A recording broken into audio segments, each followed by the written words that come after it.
ils acceptent de se livrer à nous. Jeunes et entrepreneurs, l'émission qui vous permet d'appréhender le processus entrepreneurial de l'idée à sa matérialisation. C'est Jeunes et entrepreneurs sur Radio Espace Guinée. Coach Cabs. Et donc, on va partir du côté de la Côte d'Ivoire et retrouver, bien entendu, Timac. Bienvenue, Timac, dans cette émission Jeunes et entrepreneurs. Merci. Bonsoir, comment vous allez? Très bien, Timac. Alors, vous avez fondé en 2018 Vasconex, je le disais, qui est une société de conseil en solutions digitales pour les artistes et entrepreneurs culturels. Mais aujourd'hui, vous êtes le fondateur de Africa Play. Dites-nous, comment vous vous êtes retrouvé dans le secteur du digital? Le secteur du digital, je vais dire que honnêtement, en début de carrière, je ne pensais pas, lorsque j'étais étudiant, que j'allais me retrouver dans le secteur du digital, parce que j'ai un background en marketing, communication. D'accord. Donc après, quand j'ai commencé à travailler, je suis tombé dans les télécoms, chez un opérateur de téléphonie, et il y avait ce service justement de digital qui commençait dans la téléphonie en 2006. Et dans le service marketing, je me suis retrouvé à ce poste. Okay. Et finalement, pour découvrir en fait que voilà, c'était ma voie en fait. Donc, le digital, je suis tombé dedans par hasard. Ouais. Mais je pense que j'ai été guidé et je me suis retrouvé sur la bonne voie depuis 2006. Très bien. Alors Timac, comment l'idée de la mise en place de Africa Play vous êtes venu? L'idée d'Africa Play, je vais dire, c'est une combinaison de ma passion pour la musique et aussi de mon background. Comme je l'ai dit, en 2006, lorsque j'ai commencé à travailler dans la téléphonie, le digital commençait et dans le temps, le digital, c'était du SMS. Déjà, parce que dans le temps, faire des jeux par SMS, faire des services par SMS, pouvoir et tout, c'était ça le digital. C'était pas encore l'Internet. Genre avec le voting, etc., dans les émissions, tout ça. Voilà, le voting, la consultation de crédit, envoyer des messages de rappel quand on n'a pas de crédit. C'était ça le digital en 2006. Donc moi, c'est par là que j'ai commencé. J'ai commencé dans le digital avec le SMS et le USSD. Donc après, je me suis dit, la musique aujourd'hui, on est en Europe, on a le streaming, on a tout, ça marche correctement. Ouais. Mais sur nos marchés africains, le public n'arrive pas à vraiment acheter ou pouvoir consommer la musique localement. Il faut passer par des plateformes étrangères et il faut payer avec des cartes de crédit, ce qui ne répondait pas aux besoins. Et les artistes locaux qui n'ont pas des fans, qui n'ont pas des fans dans la diaspora, monétiser leur musique sur ces plateformes. Donc, il fallait trouver une solution qui permettrait localement aux artistes de pouvoir quand même vivre de leur art. D'accord. Et à partir du moment où vous avez identifié ce problème-là, quelle a été la suite? Et est-ce qu'après, vous êtes rentré en contact avec des artistes pour identifier leurs besoins afin de l'intégrer dans une plateforme? Ou est-ce que vous vous êtes directement jeté dans le développement de la plateforme ou vous avez cherché des partenariats avec des développeurs qui vous développent l'application? Quelle a été la suite? Déjà, vous avez dit, comme vous l'avez dit, Africa Play a été créé en 2019. On a commencé on va dire 2019-2020. Mais l'idée d'Africa Play date de 2011. D'accord. Et ça a vu jour 8 ans après. Le business model et le projet Africa Play, je l'ai écrit en 2011. D'accord. Donc, pendant toutes ces années, j'ai mûri, j'ai essayé au départ de travailler, puisque moi, je ne suis pas développeur à la base. Okay. J'ai fait appel à des développeurs avec qui j'avais commencé à travailler en 2011 et en 2012, mais malheureusement, ils n'ont pas compris ce que je voulais et ils ont été un peu gourmands ou n'étaient pas forcément qualifiés pour faire ce que je voulais. Donc, j'ai dû remettre ce projet dans les tiroirs et cogiter, réfléchir pendant des années avant maintenant. Et déjà, pour dire, j'ai la chance d'être dans l'industrie musicale depuis plus de 20 ans. D'accord. D'accord ? Ouais. J'ai la chance d'être dans l'industrie musicale depuis plus de 20 ans et aujourd'hui, Vous le savez tous, Jupiter, c'est mon jeune frère. Et je suis sa carrière depuis le début. Donc, je connais l'industrie musicale, je connais les problèmes déjà en tant que producteur d'un artiste et en tant que, voilà, aussi ami à plusieurs artistes. Je connaissais en fait les problèmes de l'industrie. Je savais qu'est-ce qui manquait. D'accord. Oui, allez-y, Morba. Exactement, dans cette aide-là des artistes à pouvoir numériser ou alors à pouvoir transformer leur musique en argent. Dites-nous, quels sont les défis auxquels sont confrontés ces différents artistes dans cette transformation? Bon, le défi auquel fait face les artistes, en fait, c'est qu'aujourd'hui, la plupart des artistes, je vais dire, n'ont pas forcément une maîtrise de leur fanbase. D'accord. Ils n'ont pas forcément une maîtrise. Des artistes aujourd'hui ont beaucoup de followers, mais ce qu'on appelle vraiment fanbase, ils n'ont pas cette maîtrise en fait. Ce qui fait qu'aujourd'hui, on a des artistes qui viennent par exemple sur la plateforme, qui arrivent à faire des chiffres intéressants et à faire de l'argent, mais quand tu compares, par exemple, le nombre de visites ou de sur Africa et leurs followers, il y a un gap élevé. Donc, je pense que la vraie problématique, c'est qu'il faut maintenant que les artistes commencent, en plus d'avoir des followers, de commencer par vraiment maîtriser leur fanbase. Parce que je peux avoir 500 000 followers, mais avoir vraiment une fanbase de 1000 ou de 2000 personnes qui sont vraiment prêts pour moi, en fait. D'accord. Parce que c'est ça en réalité. En un mot, les fanbases, finalement, c'est ceux-là qui sont prêts pour tout pour vous, à acheter votre musique, sur n'importe laquelle des plateformes sur laquelle vous vous trouvez, ils sont prêts à aller là-bas pour vous aider à construire votre succès. Est-ce que c'est ça?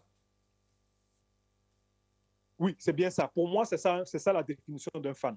D'accord. Donc, finalement, le processus, il fonctionne comment? Je suis artiste, j'écoute cette émission-là, et j'ai envie finalement de rentabiliser ce que je fais comme musique. Alors, comment je m'y prends justement pour pouvoir gagner de l'argent à travers la musique que je fais? Et à mon avis, c'est le rôle que joue Africa Play. Alors, comment ça se passe tout ça?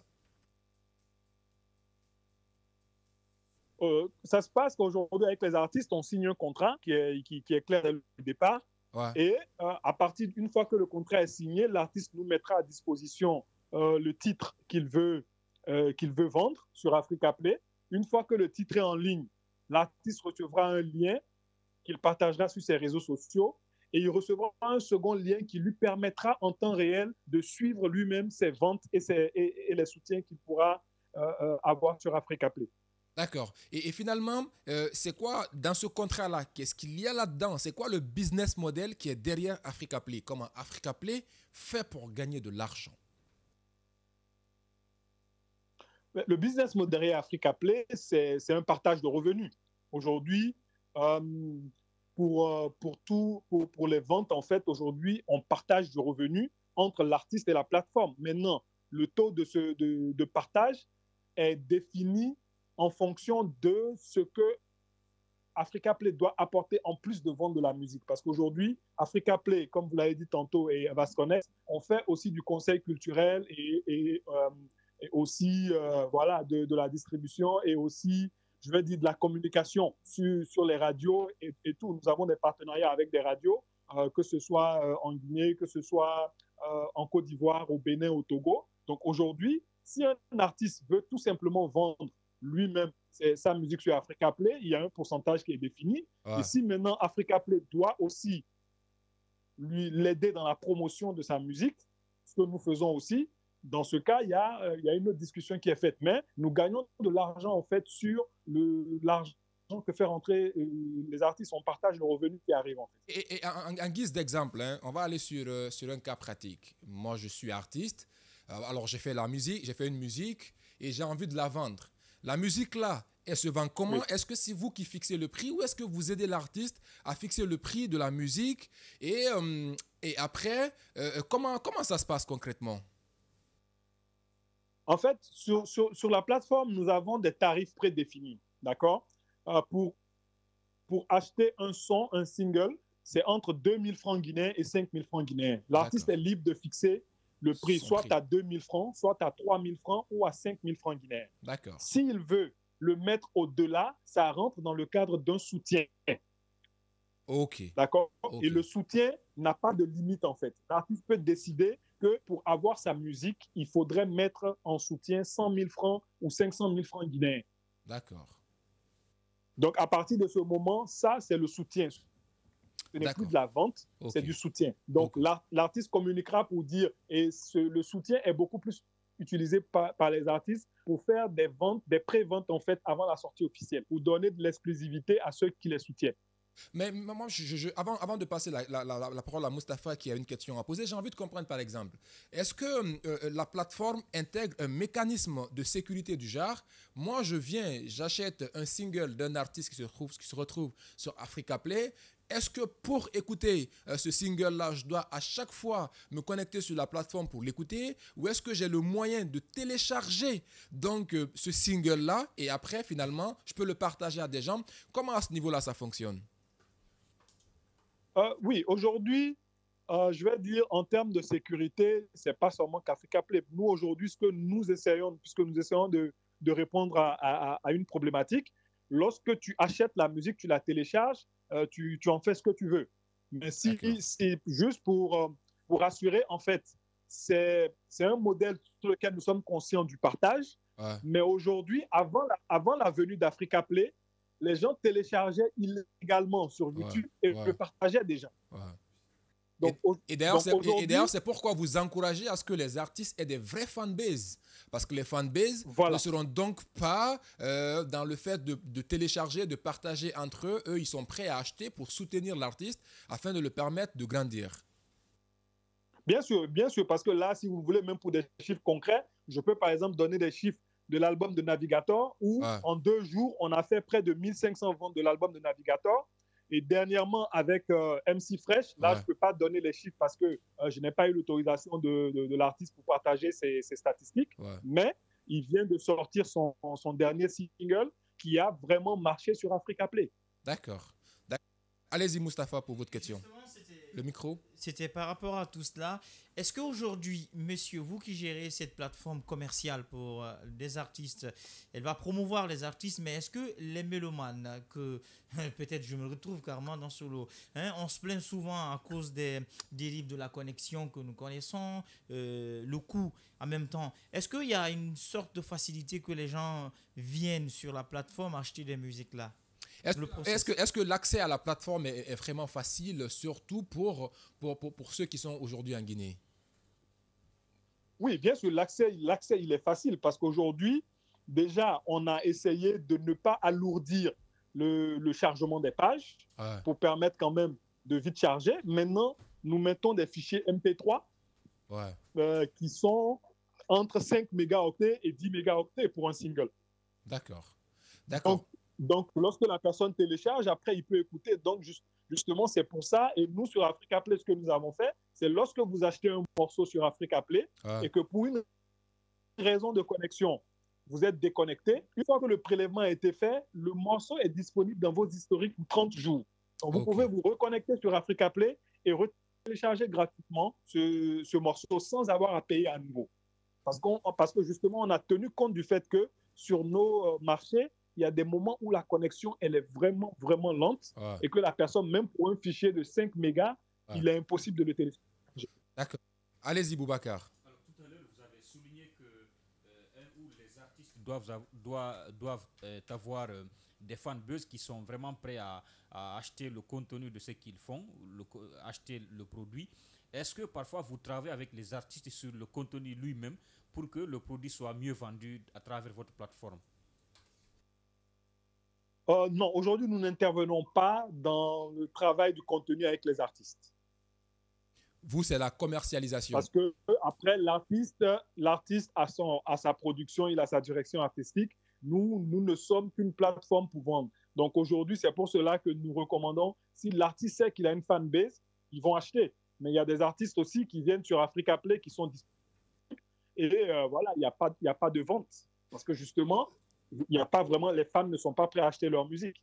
Très bien. Timac, alors l'autre question, moi je suis auditeur de cette émission, Jeune Entrepreneur sur Radio Espace 99.7 et je suis tenté par ce secteur et j'ai envie de me lancer et parce que Timac m'inspire, parce que j'ai envie de faire ce que fait Timac, j'ai envie d'être là où il est, comment je m'y prends? Déjà, moi je pense que l'entrepreneuriat et même dans le secteur du digital, c'est la passion. D'accord. Et il faut aussi avoir une vision. Il faut déjà, en plus de la passion, la première chose, c'est d'avoir une vision. Moi, j'ai lancé, on a lancé Africa Play depuis 2019, mais ce qui nous permet de tenir aujourd'hui, c'est la vision. Parce que, certes, aujourd'hui, on fait du chiffre, on a des ventes, on a de très belles statistiques, mais on n'est pas encore rentable à 100%. On n'est pas forcément encore rentable. Donc aujourd'hui, c'est parce que nous avons une vision, nous savons où ça va nous mener et nous savons qu'il faut du temps. Donc aujourd'hui, moi, le conseil que je donnerais à quelqu'un qui veut se lancer, c'est déjà d'avoir une vision. Parce que s'il n'y a pas une vision et que la personne se dit juste Timac ou bien Maury, que vous avez reçu de Billet Facile avant moi, l'inspire, mais lorsqu'il va faire face aux difficultés qui sont dans ce secteur, mais il va abandonner. Il va abandonner systématiquement. Donc, il faut déjà avoir une vision, savoir où est-ce qu'on veut arriver et se dire combien de temps est-ce qu'il faut pour arriver à cette étape. Parce que rien ne se fait au bout d'un mois ou de 6 mois ou même d'une année. Il faut des années pour construire. Ça prend du temps. Et d'ailleurs, la seule chose dont vous êtes sûr aujourd'hui qui peut nourrir cette vision chez vous, c'est que le business model pour vous aujourd'hui, il est viable, il est validé. Il y a des gens qui sont intéressés par votre offre et il y a des gens qui achètent et ça rassure. Oui, bien sûr. Bien sûr. Aujourd'hui, c'est la seule chose qui permet de tenir. C'est qu'aujourd'hui, on n'a pas atteint la vitesse de croisière, le nombre de personnes, mais on a quand même les artistes qui nous font confiance et on a des fans qui achètent. Aujourd'hui, on a des fans, quand on regarde nos statistiques, on a des fans aujourd'hui qui, dans le mois, achètent au moins 2 ou 3 fois. C'est génial. Allez-y, Morba, pour votre question. Justement, ma question, c'était deux. La première, vous vendez vos produits à 2000 francs et lorsque le client vient justement là, il finit d'acheter et il s'en va avec. Est-ce que vous êtes dans l'entrepreneuriat? Est-ce que cela peut vous permettre de générer, parce qu'une personne peut bien acheter le produit, partir transférer entre ses amis et tout, donc le coût ne sera pas là chez vous. Et la deuxième question, est-ce que pour celui qui fait le développement personnel peut quelquefois faire des audios, envoyer chez vous et pouvoir les vendre comme Coach le fait également, d'autres personnes également qui évoluent dans le développement personnel mais qui veulent vendre leur genre des audiobooks par exemple. Oui. Et au-delà de ça, est-ce qu'il y a les vidéos aussi dans votre plateforme? D'accord. Pour la première question, si tu peux la reprendre s'il te plaît, parce que je ne l'ai pas. Alors la première question, c'est l'aspect sécuritaire. Oui. Je télécharge et puis après je peux partager à une autre personne. Je pense qu'il a déjà répondu ça. On peut donc aller avec la seconde question, Timac. Bien sûr. Oui, et je voulais le rassurer aussi qu'en tant que business aujourd'hui, nous, notre source de revenus ne sera pas seulement que sur les téléchargements en fait. Africa Play, c'est tout un déploiement, c'est toute une vision. Nous avons des services et des fonctionnalités qui vont démarrer en janvier de l'année prochaine et tout, mais nous ne nous limitons pas aujourd'hui, on n'est pas sur un seul modèle en fait. C'est pour ça que je parlais de vision. D'accord. Notre vision, ce n'est pas acheter et vendre.